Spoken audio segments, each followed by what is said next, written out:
Ladies and gentlemen, welcome back to PwC's Risk and Regulation News Channel. Today, I would like to take you with me on a deep dive of the most important priority of the SSM in 2025. Actually, it's a priority already for many, many years. It's credit risk.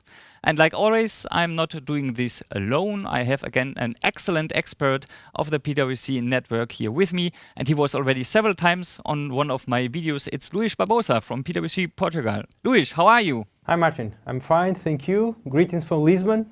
Always a pleasure for me to be here with you. It's great having you here again in one of my videos. Luís, I think we are a little bit in a strange situation. If I look to the banking industry, they all have record-breaking profits in 2024. And also if I look to the resilience of the clients of the banks, no matter if it's private households or if it's corporate customers, the resilience is very strong. Even during the pandemic, we have seen that the default rates were not going so much up. And when we look to the current statistics, the EBA says that the current NPL ratio is below 2% for the Eurozone. So all in all, the situation is looking quite well. Nevertheless, credit risk is one of the most important priorities of the SSM. Actually, when you speak to the ECB, they are quite concerned about the quality of the credit portfolios of the banks. And for the last weeks and months, we hear also from some of our banking clients that they become more and more concerned about the quality of their credit portfolios. There was just recently an interview with the CEO of the second largest bank in Germany, and he said that he believes that we might be just before a new big banking crisis. Luís, you are an absolute expert on credit risk. Maybe you can bring some light into this confusing situation. Why is credit risk such an important topic right now? Yes, for sure, Martin. So the world now is increasingly unstable. So we are living a world of geopolitical tensions. From a macroeconomic perspective, we see outlook that may not be as fruitful as we all wish to have or to face. And in practice, in one hand, we see real GDP growth gradually recovering, reinforced by low unemployment rates and increase of consumers' real disposable income. Inflationary pressures are reducing their intensity and interest rates are converging to the target state. That's one of the realities. The other, so on the other hand, is the likelihood of tail events taking place is higher than it was 1 year ago, as geopolitical risks are rising. So the war in Ukraine, the conflict in the Middle East, with the growing deglobalization trends that we are now facing, they may push energy prices up, and also the same may happen with freight costs. So in the short term, we may have a disruption coming from the global trading. And this will have a clear impact on the growth outlook of the Eurozone and reignite potentially inflationary pressures. So on top of this, we shall continue with a transition to a low carbon economy, which may also drive up inflation, in particular food price inflation. So all this being said, the ECB is advising banks to be prudent and so to remain vigilant, regularly assess the implications that this uncertain context may potentially have on their business, operations and risk profile. And the same happens from the bank's top management. So the same concerns, of course, are happening on both sides. And in this context, I will say that addressing the shortcomings in banks' credit risk management frameworks is a priority for the ECB, especially when it comes to early identification of deteriorating asset quality and also on the deployment of prudent levels of provisioning. And that's basically the main ideas that ECB is leaving to the market. And of course, from the bank's perspective, they fully recognize all these issues. Okay, thank you very much, Luís. That makes the current circumstances and the situation in the banking industry much more clear. Thank you for that. We all know that the ECB is conducting currently a lot of on-site missions with the focus on credit risk and sometimes even on special portfolios, like especially on commercial real estate. Considering our experience from these on-site missions, what are the most important findings of the ECB and what does the ECB expect from the banks? How should they prepare for a possible upcoming crisis? Let me first provide an overall perspective. So the ECB is focused, as I said, on ensuring that banks are capable of identifying deteriorations in asset quality in a timely manner and that they can translate that in prudent levels of provisionings and also in capital. And as you said correctly, so commercial real estate portfolios and SME portfolios seem to be the most vulnerable to the current macroeconomic environment. So the slow increase in impairment coverage ratios for new NPLs and also for stage 2 exposures is somehow raising the concern that probably banks' provisions are not reflecting what are the potential emerging or the downside risks that are coming from this weak economic outlook. And of course, all these challenging geopolitical environments. So many of the inspections that have been performed on the credit risk side, they signal that there are persisting findings in topics such as credit loss model parameters, on the staging criteria, on provisioning deficits, and in some of the cases they may be really significant.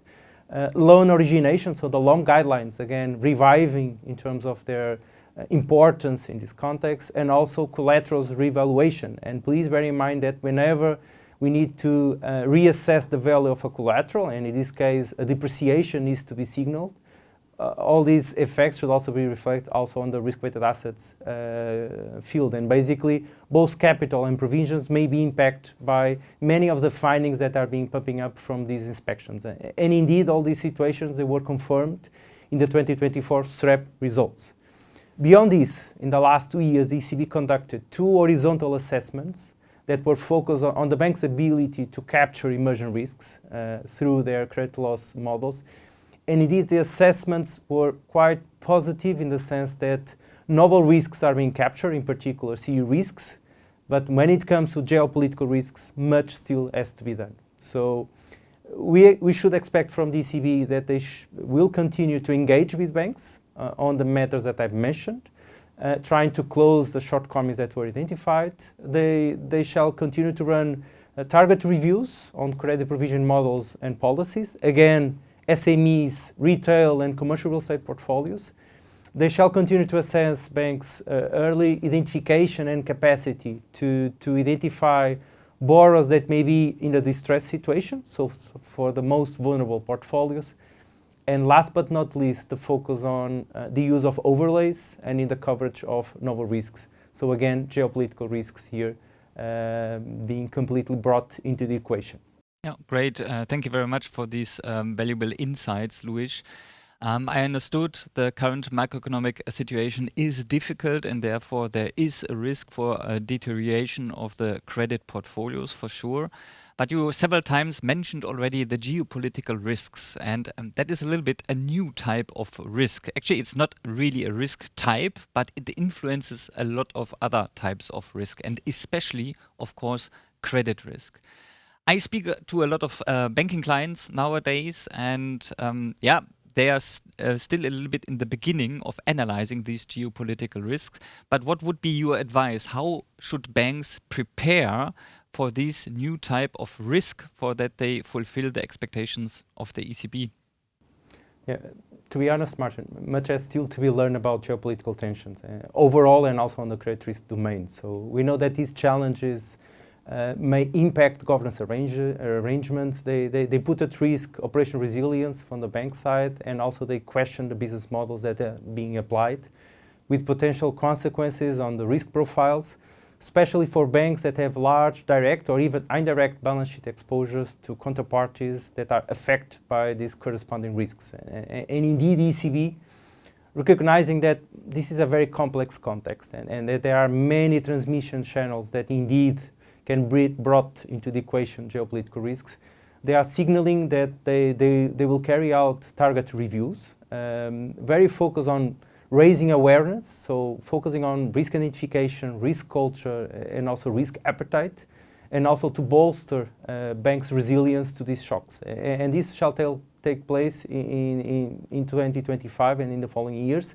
starting by highlighting that even in this year, the 2025 EU-wide stress test exercise is one of these initiatives, although it is sponsored by EBA. We all know that ECB is very keen on conducting the exercise, and this is the first example of how these effects may start to be digested by banks. And answer to your second question, so I strongly believe that we are entering the new era, so where more information needs to be obtained and processed about our clients, especially corporate clients, so that they can so that the banks can fully understand clients' business plans and the risks that they are exposed to. So bottom-up stress testing capabilities and sensitivity analysis on top of the refer business plan shall help better understanding the consequences of all these external factors and also of the top management strategies. And in fact, forward-looking information that was proved to be key during the pandemic time, so especially for particularly impact sectors, and also saw its importance being reinforced in the last years with the climate-related transition risks, shall now play a fundamental role in anticipating this chain of impacts from the geopolitical side. And in such a fast-moving world as we live today, past information is clearly losing relevance. It reinforces the need for banks to reinvest their financial modeling capabilities and the capacity to pull together all available information on their clients, connected clients, sectors where they operate, and also geographies. So all of these is like the combination of everything that we have been seeing in the last years, but it's another dimension to be considered, and it appeals clearly for banks to continue to invest in the sophistication of their capacity to anticipate what is going to happen to their clients. And basically, traditional models focus on past historical data. They will not be as predictive as we are used to see them. So investing in financial modeling is fundamental in this regard, apart from gathering more information. And in this regard, I will say that AI may also be an helpful tool to allow banks to obtain such information without insisting so much on getting it directly from clients. So there are a lot of sources that need to be combined, and it will allow banks to be much more prospective in the way they interact with their own clients. Thank you very much, Luís. Let me maybe summarize for our clients why credit risk is so important nowadays for the ECB and actually also for the banks. We are currently in a different situation. While the banks are still very profitable, as I said in the beginning, the year-end profits of 2024 were absolutely record-breaking. The credit risk is increasing constantly and will keep on increasing over the next months. So the risk is definitely higher. On the other hand, we have the geopolitical risks that add on these normal macroeconomic risks that lead to the deterioration of the credit quality of the bank portfolio. So it's very, very important to take care of this risk. That's of course a need of the banks themselves for staying profitable. But on the other hand, the ECB will become more and more conservative. We see it already right now in the on-site missions and the discussions with the banks. And when there are findings, when banks are not fulfilling the expectations of the ECB, that easily can lead to an increase of the SREP ratios, an increase of the risk provisions, or an increase of RWAs. So therefore, it's very, very important to prepare for these on-site missions and to check again if all the regulatory requirements, no matter if it's of the EBA guideline on loan origination, on the CRR3, or any other important banking regulation, if these requirements are fulfilled. Ladies and gentlemen, thank you very much for watching this video. If you have any further questions to the impact of the macroeconomic risks, the geopolitical risks, or the fulfilling of the regulatory guidelines on credit risk, do not hesitate to reach out to us. We are there for you to support you. Thank you very much. And thank you very much, Luís, for being on this video again. It was a pleasure. Always a pleasure, Martin. See you around. Thank you. Bye-bye.